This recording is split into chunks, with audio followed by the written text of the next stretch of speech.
The Denver Nuggets just beat the Los Angeles Lakers 132 to 126 in an absolute classic of a game one in the Western Conference Finals.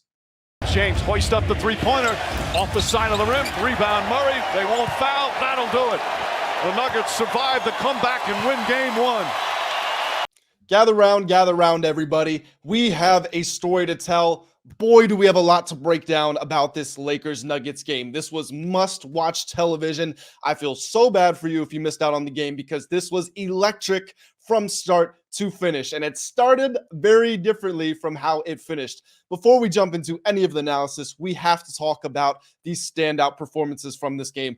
Obviously, we start with Nikola Jokic, the two-time MVP who didn't win it this year because he doesn't perform in the playoffs. He goes for 34 points, 21 rebounds, and 14 assists. And in case you couldn't tell, I was saying that last line a little bit sarcastically. He has been maybe the best player in these playoffs. Right now, he gets my vote as the MVP of the playoffs. Jamal Murray goes for 31 points, 5 rebounds, 5 assists, also 5 fouls, but doesn't come back to bite him. We're going to talk about that more again as we go into the episode. On the other side, Anthony Davis, 40 points, drops a 40 burger at Mile High, 10 rebounds, 5 stocks, 3 of those being blocks. And if you don't know, stocks are steals plus blocks. So 3 blocks, 2 steals. LeBron James, a quietly pretty sublime night, 26 points, 12 rebounds, 9 assists, got to the free throw line relentlessly. Really good game from him. Let's start off with this. I hope you guys have been subscribed to the channel. And if you're not, do it right now because I called this game pretty much exactly to a T. I said my favorite bet for this game was the Nuggets at -2.5, the first quarter spread. I actually got it at -1.5, but I mean, you could have taken it up to -10.5 and it wouldn't have mattered. Go check my Twitter account if you don't believe me. I also said going into this, my betting preview, I said I was taking the Nuggets at -4.5 as my game pick. Now, again, go check my Twitter account. Right before tip-off, the line had moved to -6.5. I said, if push comes to shove, give me the 6.5 because I think the Nuggets are going to win. But still, this is too large of a spread for me to comfortably bet. So I'm going to stay away from that. And I'm instead going to go with my first quarter spread. Guess what? The Nuggets win by 6. So we were pretty much right on the money. Another thing I said was Anthony Davis can't be an offensive force for the Lakers to win the series. He has to be a defensive force. And what did we see? The Lakers almost came back when Anthony Davis, while he was still phenomenal, magnificent on offense in this game, when he started really honing in on defense, the Lakers could get stops. That's when they started to make the comeback. So we got this game pretty much nailed exactly on. But let's actually jump into talking about what really happened in this game. So the Nuggets came out with great intensity, and by all means, they should have. They had a 1-day extra rest advantage. They were playing at home where they were undefeated in the playoffs and went 34-7 in the regular season. That was the best in the NBA. They had a few days extra preparation than the Lakers because even though the series only wrapped up one day apart, the Nuggets knew that the Lakers were going to beat the Warriors. They had gone up 3-1, so they had extra time to get the film ready and get the game plan and get the analysis sorted while the Lakers were still battling their butts off because they had to win Game 6. They don't want to go on the road for a Game 7 against the Warriors. So the Nuggets needed to win this game, and they did, to their credit. And they came out with intent. They stamped their authority on the series from the opening whistle pretty much. And again, first quarter better like myself, we absolutely love to see it. Now, Jokic was unstoppable with Anthony Davis on him. And Davis wasn't playing bad defense, but he wasn't at the all-world level that he has been in this playoffs. And that's saying something because he had a couple of pretty insane blocks on Jokic. There was one where Jokic goes up for his patented hook shot, and Anthony Davis is flat-footed on Jokic's back, and he just puts his hand up and he stuffs him because his wingspan is so long. Jokic, you could tell it was a rhythm shot for Jokic, and he just wasn't used to somebody being able to get to stopping him when he was in his rhythm. A little bit like when Durant pulls up for his three-pointer and somebody blocks his shot. He's just not used to that happening. That's exactly what this was. But Jokic was unreal. He had something like 8 points, 12 rebounds, and 5 assists in the first quarter. Just came out, set the tone, and throughout this entire game, the Nuggets, they don't take a ton of threes, but when they shoot them, they usually get good looks. And in this game, the Nuggets were doing their part, and that includes Jokic, who was nailing all of his threes, and the rest of the players on the team. They made 15 threes in this game, and they shot 47% from beyond the arc. Now, some of those shots were just absurd. The Jokic backwards one-footer, no hope. It goes in. It's a swish. The Murray at the end of the shot clock, which actually ended up being rule of the 2, but it was the basically three-point distance. Some of the shots they got to fall. Porter Jr. in the corner with Austin Reeves on a great closeout, falling out of bounds. He cans it.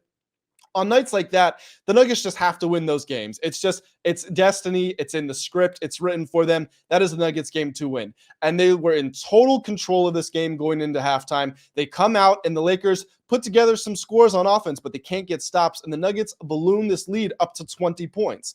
And what the Lakers had done, first of all, they started with a 3-guard lineup. We'd seen they started pretty much ever since they made the flurry of moves at the trade deadline. They had Jared Vanderbilt starting. Well, we saw them go to a 3-guard lineup to match up better with the Warriors, and they came out with that same 3-guard lineup against the Nuggets. They had D'Angelo Russell, Austin Reeves, and Dennis Schroeder all starting alongside Anthony Davis and LeBron James. Well, what we saw in this second half is they didn't necessarily get rid of the 3-guard lineup in the way that you thought, because Schroeder stayed in the game, but it was D'Angelo Russell who went to the bench. I mean, Russell was awful in this game. His defensive intensity was piss poor. His attention to detail was awful. There's no effort or desire on defense. And on offense, if they passed him the ball, he was going straight to the post for a turnaround or he was pulling up for a 3. He wasn't even looking to pass. Now, I don't know if that was out of frustration at the team or he was trying to prove his worth to Darvin Ham to say, get me more involved in the game. But whatever it was, it had the opposite effect of what he intended, because he sat pretty much the entire second half, if not the entire second half. And I would be very surprised, honestly. Let me rephrase that. I wouldn't be surprised if he gets benched moving forward. Now, it's going to be tough because he really has no experience coming off the bench in his professional career. And do you risk throwing off chemistry at this point in the season? I don't quite know, because I don't think D'Angelo Russell is fully the team type of player who would buy into going to the bench, whereas someone like a Jared Vanderbilt would.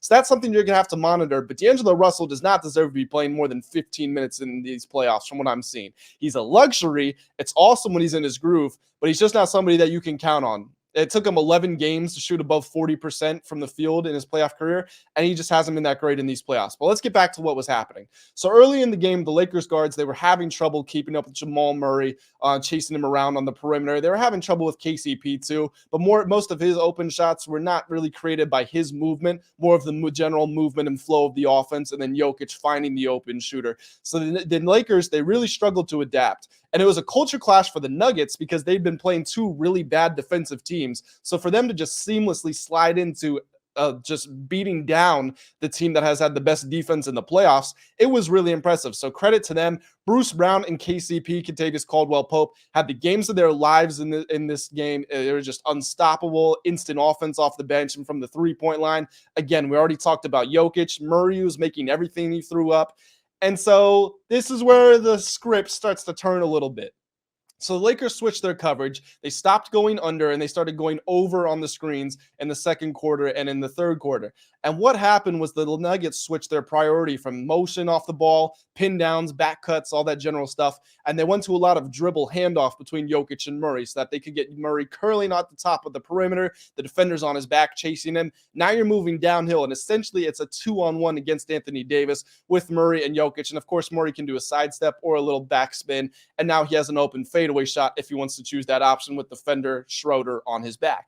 And they were finding great success with that. So Darvin Ham, who has been the best coach in these playoffs, it's either him or Eric Spoelstra. You can choose your side if you want. I think it's been Darvin Ham purely because of his willingness to make adjustments. He was back at it again. He completely changed the lineup. They brought Jared Vanderbilt in, and they got great minutes from him. He was able to steal a couple of rebounds from Jokic that other players who had been in the game before wouldn't have. They were able to start switching the pick and roll. We saw LeBron, Vanderbilt, and Anthony Davis switching 3 through 5. And that's also something that I was calling out for. Again, check my timeline at Mile Mitchell. Go look at it. I tweet analysis throughout all of these playoff games live as it comes to me. So that really worked well for them. But what worked better than anything was when they got Rui Hachimura in the game. And this is where it's hats off to Darvin Ham. Because not only was Hachimura great in this game, but Darvin Ham decided in the late third quarter, early fourth quarter, we're going to make Hachimura the primary defender on Jokic. And so while Anthony Davis, first of all, he just can't stop Jokic. He's just having one of those nights. But not only that,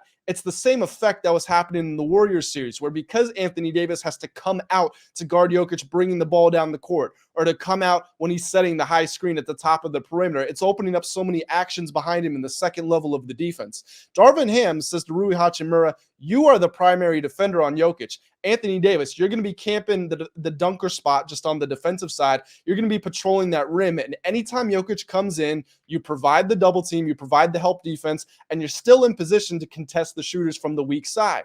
Now, if it's a closeout to the corner, we're going to switch that, and then you're going to help and recover to the other guy who the pass came from in the first place. And it worked a charm. The Lakers scored 72 points in the second half. The Nuggets, who I said were in huge control of the game in the first half, they scored 72 points in the first half. So the Lakers equaled that output in the second half, and they had this game within 3 points in the fourth quarter a couple of times. And earlier in the game, they had their chances to make runs. They just missed some really poorly timed shots. If they make those, there's a chance they get that game to 6 or 8 points at halftime. But because they couldn't, it ended up ballooning to the 16 at halftime and then the 20 in the third quarter. But again, the Lakers, they are storming back, and they figured out something on offense. And let me tell you, for the Nuggets to have won this game seemingly so convincingly and so decisively, the Lakers were incredibly effective on offense. They made 46 of their 84 shots. That's 55%. They shot 46% from 3 too. And I know what you're thinking. How is it the game of the Nuggets' lives because they shoot 47% from 3, but it's just standard practice when the Lakers shoot 46% from 3? Aren't the Nuggets a better three-point shooting team than the Lakers? You're absolutely right. But what the Lakers were able to do, they were getting wide open threes. The Nuggets, they were just hitting some circus shots, some Harlem Globetrotters horse shots that they would be proud of. And they were also making open shots. Don't get me wrong, they were. But the reason that they were able to get the lead as far as they were, and they were able to win this game ultimately, was because of just absolutely absurd shots that you can't count on to go in. Now, do I think the Lakers are going to shoot 55% as a team throughout the rest of the series? I don't. But I'm going to be honest, the way that they were scoring, much more efficient, much more sustainable than what the Nuggets were doing. And the Nuggets also really ran out of gas. For a team that we look at as old in the Lakers, and also a team that's not used to playing at altitude, they were the much fresher team in the second half, and especially in the fourth quarter. Another problem that the Nuggets faced is that LeBron James was on the ball a lot more than he was. He looked like he was game 5, game 6 LeBron against the Warriors, where he was pretty much controlling the ball whenever he was on the court.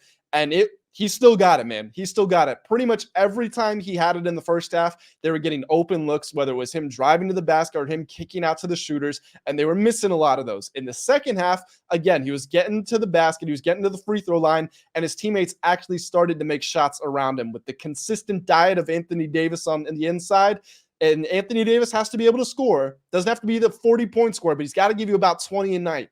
But they keep that formula up. The Nuggets just don't have the personnel, because if you're going to have Aaron Gordon come out and guard LeBron, now you've got a lot of actions under the hoop with Hachimura and even Vanderbilt, if you want to put him in there, that are going to open up. You can't put Michael Porter Jr. on him because he's not a good enough defender. And if you don't do that, he's just going to hunt Jamal Murray in the pick and roll and get him to pick up 5 fouls like he did in this game. And Jokic also can't switch on to LeBron because LeBron is going to go blow right by him. He's going to find a lob to Anthony Davis. He's going to find a pocket pass. Something is going to be open. So, again, I predicted this game pretty much spot on. I thought the Nuggets were going to come out strong. They were going to open up a huge lead. I thought it was going to be somewhere around that 6-point differential at the end of the game. I said that Anthony Davis can't be the leading scorer if the Lakers want to win this game. That came true. All of this stuff. And I also didn't like the 3-guard lineup. And I think we found out the Lakers were more effective when they had the traditional 2-guard, 2 wings in the center. So looking ahead to game 2, the line is already at Nuggets -6, Lakers +6.